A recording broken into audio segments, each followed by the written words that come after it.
कार्यक्रमका अध्यक्ष महोदय, मञ्चमा आसीन पार्टी स्थायी कमिटीका सदस्य एवं माननीय मन्त्री लेखराज भट्टज्यू, माननीय ज्यूहरू, केन्द्रीय कमिटीका सदस्यहरू भनेको पार्टीको केन्द्रीय कमिटी,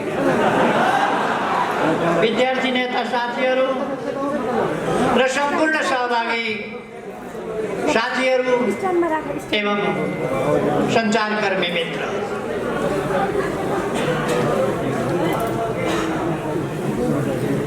हामी भर्खर नयाँ वर्षमा प्रवेश गरेका छौँ। नयाँ वर्ष ईस्वी सनको नयाँ वर्ष 2021। यो वर्ष सबैका लागि सुखमय हुन सकोस्, सुस्वास्थ्यको वर्ष हुन सकोस् र सबैका लागि उन्नति, प्रगति र सफलताको वर्ष हुन सकोस्, मेरो हार्दिक शुभकामना। अवश्य नै यस वर्ष गलत चीजहरू पराजित हुनेछन्, गलत विचारहरू पराजित हुनेछन्, गलत उद्देश्यहरू पराजित हुनेछन्। देश विरोधी शक्तिहरू, जनविरोधी शक्तिहरू, संविधान विरोधी शक्तिहरू, लोकतन्त्र विरोधी शक्तिहरू, गणतन्त्र विरोधी शक्तिहरू कमजोर हुनेछन् र देश र जनताको पक्षमा रहेका, न्यायको पक्षमा रहेका, शान्ति सुव्यवस्थाको पक्षमा रहेका शक्तिहरू सफल हुनेछन्।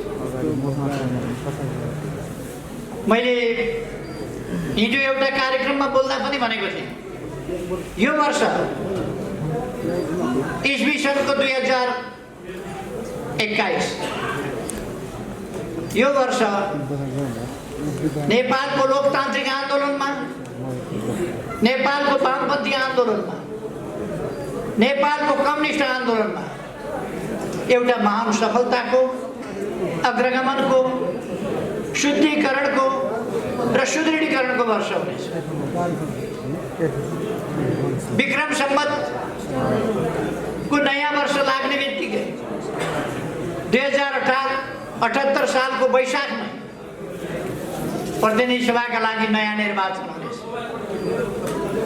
कतिपय व्यक्तिहरू, शक्तिहरूले भ्रम अन्योल फिजाउन खोजिरहेका छन्, चुनाव हुँदैन। म साथीहरूलाई आग्रह गर्न चाहन्छु, त्यस्ता भ्रममा नपर्नुहोस्। चुनाव वैशाख 17 गते हुन्छ, चुनाव वैशाख 27 गते हुन्छ। 2 दिनमा गरेर 2 चरणमा चुनाव। यस चुनावलाई टाल्न, पर सार्न अथवा ल्याउन कसैले पनि सक्ने छैन। यो नेपाली जनताको चाहना हो, आवश्यकता हो, देशको आवश्यकता हो। त्यसकारण चुनाव तोकिएकै समयमा हुन्छ। मैले यसो भनिरहँदा साथीहरूले बुझ्नुभयो होला, अहिले म भर्खरै सर्वोच्च अदालतमा धेरैवटा मुद्दाहरूको फिराद पत्र दर्ता गराएर आएको छु। जवाफ त दिनै पर्यो। चुनाव रोकी पाऊँ, मरेको संसद बहुराई पाऊँ, परशुरामका बाबु जमदग्नीको पालामा जस्तो मरेकी आमा बहुराई पाऊँ भन्दा हुन्छ। संविधानले, कानुनले मिल्दैन। त्यसकारण विघटित संसद बहुरिँदैन। संसद विघटन भयो, नयाँ चुनाव हुन्छ। देशलाई अब अलमलमा बस्न दिन सकिँदैन। तपाईहरु बुझ्नुहुन्छ, तपाईहरुले भोग्नु भएको छ, देख्नु भएको छ, खेप्नु भएको छ। आफूले गएका 3 वर्षमा अनेरा सोभियो जस्तो गतिशील संगठन, आन्दोलनको मैदानमा जन्मिएको संगठन, आन्दोलनको मैदानमा हुर्किएको संगठन, आन्दोलन अगाडि बढाएर आएको संगठन, त्यस्तो संगठन गएको 3 वर्ष छ कि छैन जस्तो हो। अनेरा सबिउ यस्तो गतिशील सङ्गठन आज यहाँ तपाईँहरू यसरी भेला हुनुभएको छ। बितेका 3 वर्षमा तपाईँहरू यसरी भेला हुन सक्नुभएको थियो? भेला हुन पाउनु भएको थियो? तपाईँहरू गतिशील हुन पाउनु भएको थियो? तपाईँहरूले देशलाई अगाडितिर धकेल्न, देशको रथ अगाडितिर तान्न तपाईँहरूले पाउनु भएको थिएन। तपाईँहरूलाई रोकिएको थियो, अल्मल्याइएको थियो। तर अब तपाईँहरू देशको रथ अगाडितिर तान्न कसिएर अगाडि बढ्नु भएको छ। म तपाईँहरूलाई धन्यवाद भन्न चाहन्छु। यो प्रसङ्ग मैले किन भनेको, अनेरा सोभिउ जस्तो सङ्गठन त शिथिल भयो भने युवा विद्यार्थीहरूको यस्तो गतिशील सङ्गठन सङ्घर्षको मैदानमा जन्मिएको, निरङ्कुश राजतन्त्र तानाशाही पञ्चायती व्यवस्था भएका बेला जन्मिएर ठुला ठुला आन्दोलनहरू गरेर गणतन्त्र ल्याएर पञ्चायत फालेर सङ्घीय लोकतान्त्रिक गणतन्त्रसम्म देशलाई पुर्याउने, संविधान बनाउने कुरादेखि लिएर अनेक अभियानहरू सञ्चालन गरेर आएको सङ्गठन। यो सङ्गठनका 3 वर्षहरू जनतालाई सचेत बनाउने काममा सदुपयोग हुन पाएन, जनतालाई सङ्गठित गर्ने काममा सदुपयोग हुन पाएनन्।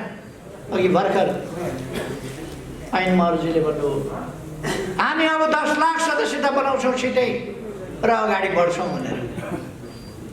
त्यो क्षमता, त्यो दम अनेरा सोभिउमा छ, तर त्यसलाई गतिरोध गरिएको थियो, रोकिएको थियो। अब रोकेको बाँध भत्कियो, बाँध भत्किएर अब अनेरा सोभिउ अगाडि बढ्दैछ।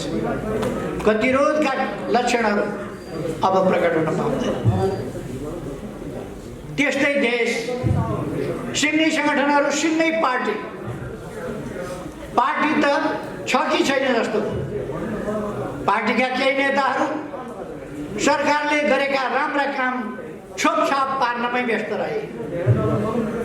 पार्टीले गर्दै नगरेका कमी कमजोरी भुल त्रुटिहरू भनेर बोपु बजाउनमै उनीहरूको समय खर्च। उनीहरूले सरकारको आलोचना कसरी गर्ने, विरोध कसरी गर्ने, निन्दा कसरी गर्ने त्यही खोज्ने र त्यसैको बिगुल बजाउने कुरामै उनीहरूको समय बर्बाद। उनीहरूले पार्टी नेतृत्वलाई कसरी खुइल्याउने, पार्टी नेतृत्वलाई कसरी कमजोर पार्ने त्यसै कुरामा उनीहरूको समय बर्बाद। आज बिहान मात्रै मैले रेकर्डहरू पल्टाएर हेरेँ। गएको वैशाख 13 गतेदेखि पुष 4 गतेसम्म खुमलटारमा मात्रै पार्टी फुटाउने षड्यन्त्रका बैठकहरू 280 वटा बस्या। खुमलटारमा मात्रै 280 वटा बैठक गनेर मैले रेकर्ड हेरेर 280 वटा। 35 वटा बैठक बाहिर बसेका रहेछन् खुमलटारभन्दा। कहिले कोटेश्वर, कहिले के प्रेसिडेन्सियल कलेज कि के,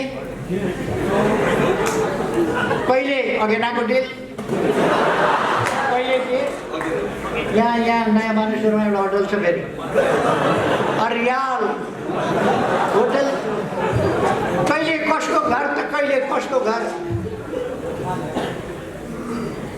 अनि यस्तो भेट्टायो भने उहाँहरूले सही गराएर केपी ओलीलाई निकाल्यौँ भनेर बेहोरा थप्नुहुन्छ। यस्तो जमघट भेट्नुभयो भने सही चाहिँ गराइहाल्ने, अनि पछि केपी ओलीलाई निकाल्यौँ भन्ने मास्तिर बेहोरा टाँसिदिने, त्यो काम गर्नुहुन्छ उहाँ। जम्मा 315 वटा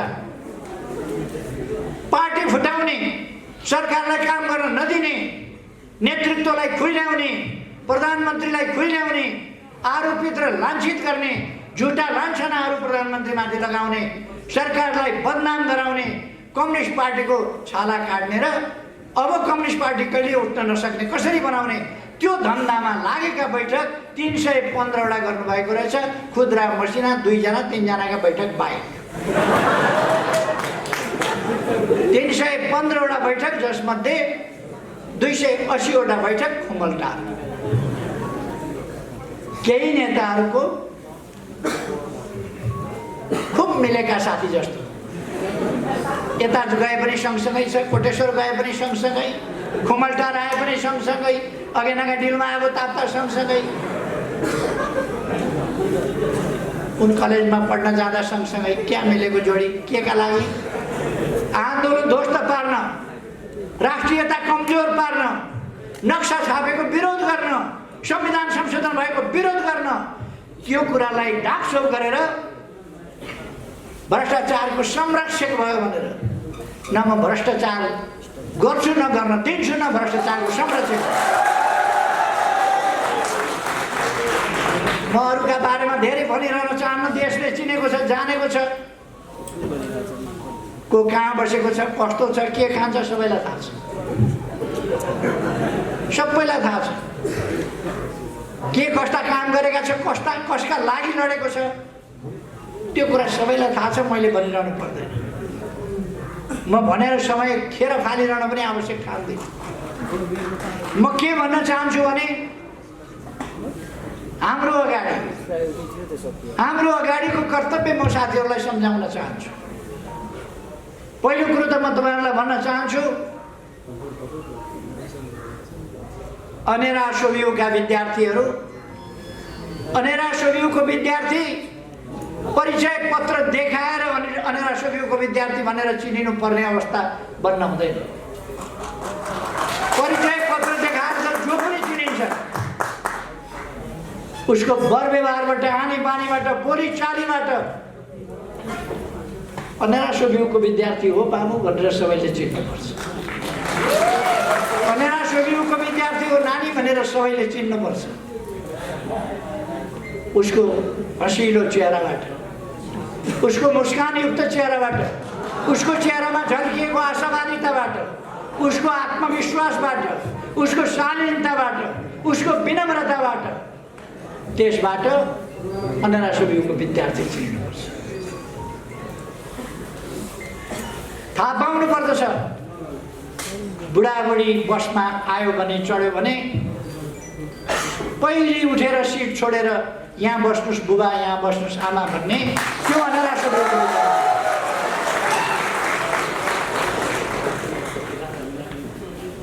अनेरा सोभियूको विद्यार्थी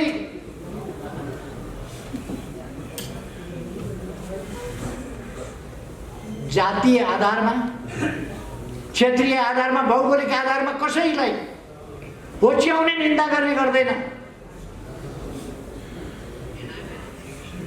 तपाईहरुले सुन्नुभएको छ, मरेपछि के राजा, मरेपछि के राजा। जातीय आधारमा त्यसरी हेप्नु, होच्याउनु भनेको शोभा दिने कुरा हुन्छ। अनेरा सोभियूले त्यस्तो गर्दैन, त्यस्तो सिक्दैन, त्यस्तो अभ्यास गर्दैन, जातीय भेदभाव गर्दैन। अनेरा सोभियूले सबैलाई समान देख्छ। मानव जातिको महत्ता, गरिमा, त्यसलाई सम्मान गर्छ, कदर गर्छ। एउटा नेताले चर्को भाषण गरेछ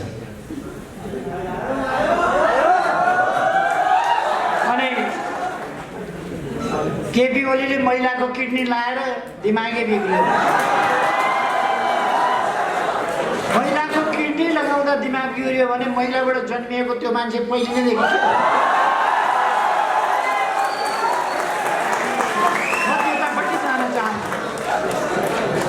महिला माथिको कत्रो अपमान हो। महिलाको त किडनी मात्रै लगायो भने पनि मान्छे पागल हुन्छ। त्यो दिन बेलुका तिनलाई श्रीमतीले कसरी खाना दिइन् होला,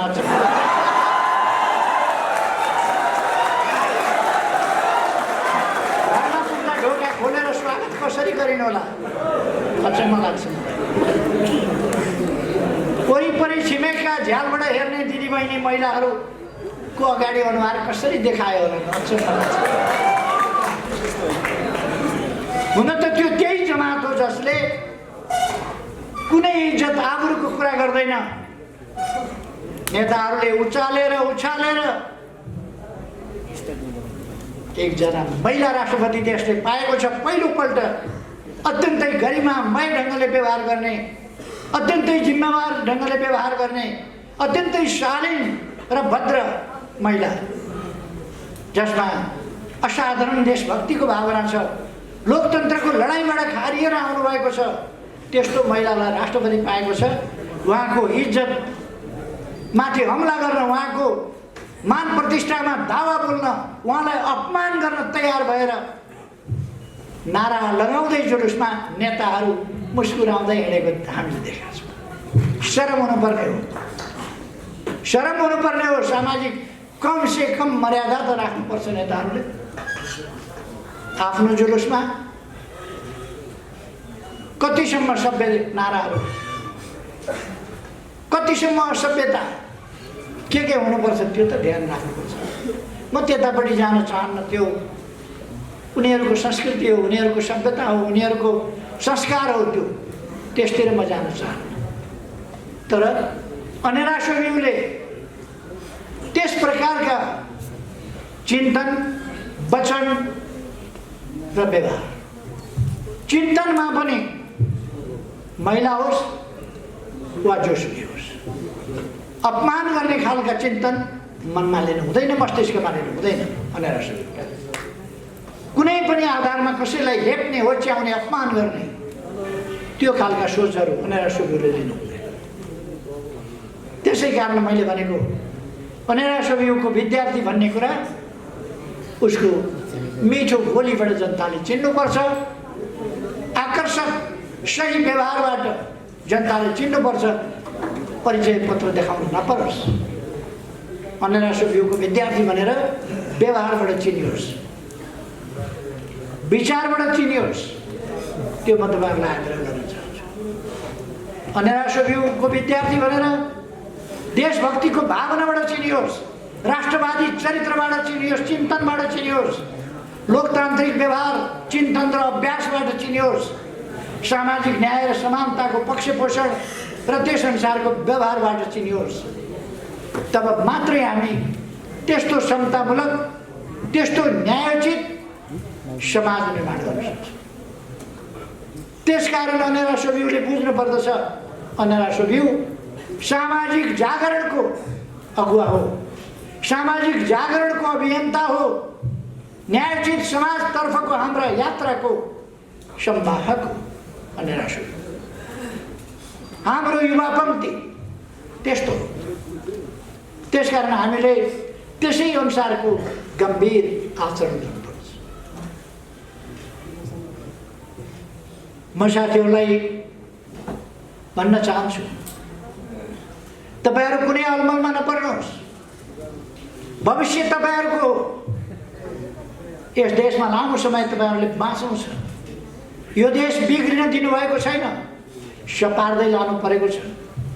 एउटा विकसित, एउटा सभ्य, सुसंस्कृत, शान्तिपूर्ण, सुरक्षित, भयरहित, सम्मानपूर्ण, समतामूलक, समृद्ध समाज निर्माण गर्ने हाम्रो अभियान आज प्राप्त गर्ने सम्म, हुन सक्ने सम्म छिटै हामी त्यो व्यवस्था कायम गर्छौँ। जति सकिन्छ छिटो गर्छौँ, अहिले पनि गर्छौँ। तर जो बाँकी रहेको छ त्यसका लागि, भोलिका लागि हामी ती कामहरू गर्छौँ। हाम्रो समाज एउटा निरन्तर छ, निरन्तर हुन्छ, रहन्छ समाज। यो समाज निरन्तर अझ बढी आधुनिक, अझ बढी विकसित। आधुनिक भनेको फेरि कसैले बुझ्छन् छाडा भन्ने, कसैले बुझ्छन् आस्थाहीन, कसैले बुझ्छन् छलछाम गर्ने खालको, कसैले बुझ्छन् भ्रष्टतायुक्त। आधुनिक भनेको विज्ञान र प्रविधिले तथ्यपूर्ण ढङ्गले सामाजिक न्याय र समानतामा आधारित सभ्य संसार बन्यो आधुनिक भनेको। अन्धविश्वास होइन, विश्वास आधुनिक भनेको। अवैज्ञानिक कुराहरू होइन, वैज्ञानिक कुरा, तथ्यहीन होइन, तथ्ययुक्त कुरा। कसैले आजको जमानामा पनि आश्चर्य लाग्छ, जन्मसिद्ध श्रेष्ठताको कुरो गरेर हिँडेको छ। जन्मिँदै शासक हुने, हुन त हाम्रा नेताहरूमा पनि कतिपय देखिन थालेको छ आजकल। नेताको छोरा भएपछि टप्लक्क माथि एकैचोटि केन्द्रमा, नेताको ज्वाइँ भयो भने जहाँबाट आएको भयो भने शासक भइदिन्छ पार्टीको। नेताको आफन्त भयो भने यसै ठुलो भइदिन्छ। नेताले खुलेआम अब त लाज नमाने अप्ठ्यारो नमाने भन्न थाले, यो त मेरो पारिवारिक मामला हो, मलाई परिवारमा अप्ठ्यारो छ। पार्टीले नेताको पारिवारिक अप्ठ्यारो फुकाइदिनु पर्ने, देश बनाउन छोडेर कार्यकर्ताको मूल्याङ्कन नगर्ने, उसको अप्ठ्यारोको मूल्याङ्कन गरिदिनु पर्ने। कसको श्रीमती रिसाउँछ, कसको श्रीमान रिसाउँछ, कसका छोरी रिसाउँछन्, कसका ज्वाइँ रिसाउँछन्, कसका नातिनी रिसाउँछन्, त्यसका लागि पार्टी नतमस्तक भइदिनु पर्ने। मैले धेरै भनिरहनु पर्दैन, साथीहरूले जान्नुभएको छ, देख्नुभएको छ, भोग्नुभएको छ, यही समाजको कुरा हो। त्यस कारण म आग्रह गर्न चाहन्छु, हामीले आफ्नो भलो गरौँ न्यायोचित ढङ्गले, आफ्नो भलो गरौँ उचित ढङ्गले, आफ्नो भलो गरौँ स्वस्थ ढङ्गले, आफ्नो भलो गरौँ अरूको भलाइमा आघात नपारिकन, आफ्नो भलो त्यसरी गरौँ। म साथीहरूलाई आग्रह गर्न चाहन्छु, हामीले एउटा सभ्य समाज निर्माण गरेका हौँ, मानवोचित समाज निर्माण गर्न खोजेका हौँ। त्यसकारण मानवोचित समाजमा जानुपर्छ। अहिले मैले भरसक पार्टी जोगाएर लान चाहेको छु। निर्वाचन आयोगमा पुगेछन् केही मान्छेहरू, निर्वाचन आयोगमा पुगेर असली पार्टी हामी हौँ भनेछन्। असली पार्टी उनीहरू अरे। केही मान्छेहरू केन्द्रीय कमिटीको बैठकमा आएनन्, अनुपस्थित भए। किन अनुपस्थित भए त्यो थाहा छैन।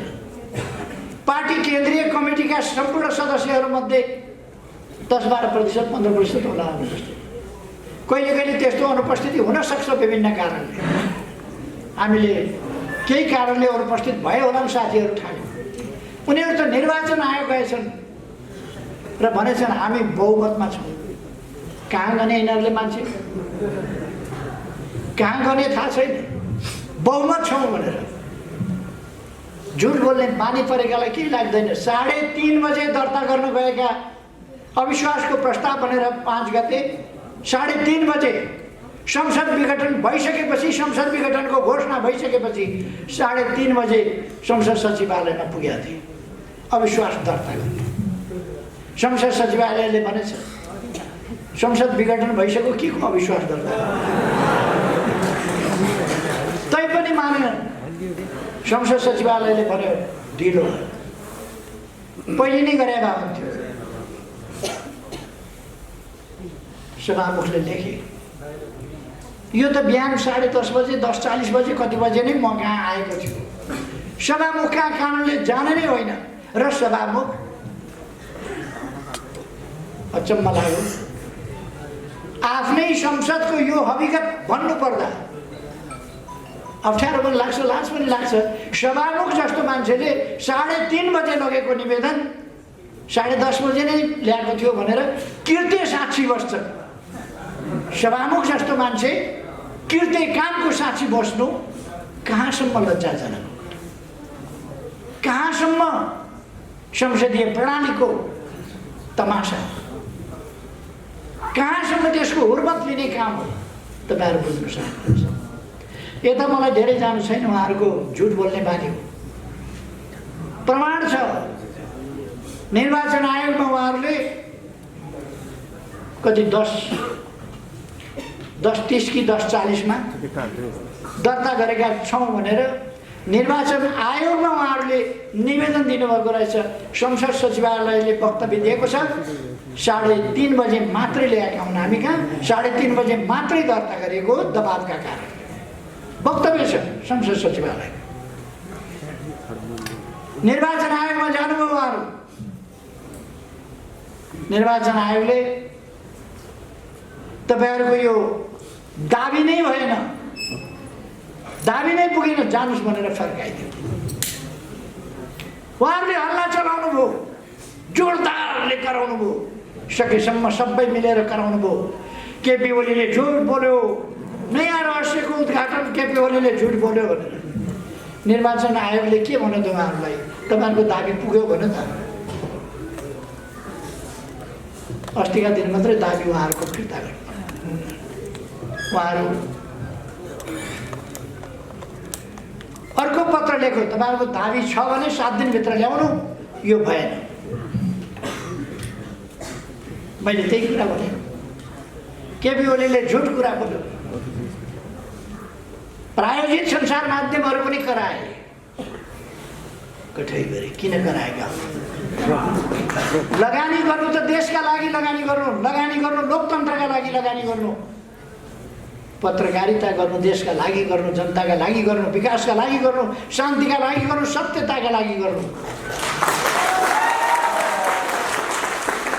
केही सञ्चार माध्यमहरू, अब यो केही भन्ने चाहिँ सञ्चार माध्यमले सुन्छै सुन्दैन मलाई थाहा छैन। सञ्चार माध्यमलाई गाली गर्यो भनिदिन्छन्, सञ्चार माध्यमलाई होइन।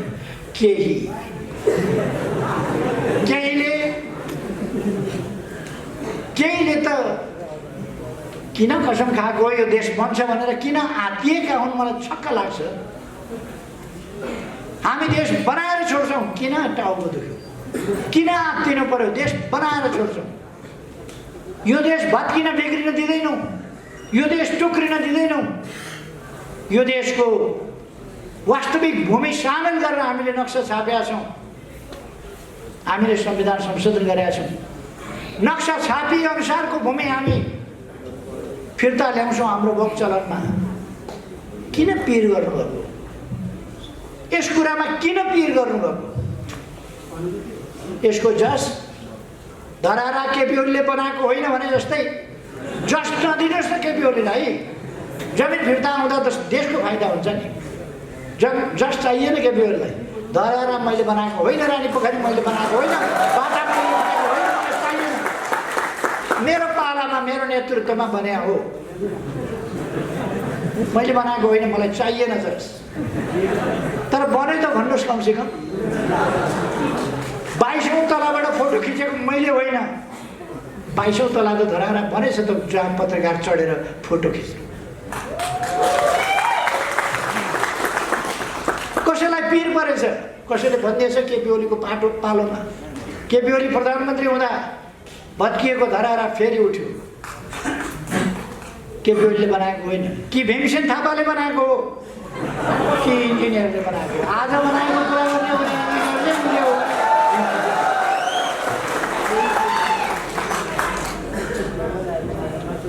चित्तको कुरा हो त्यो।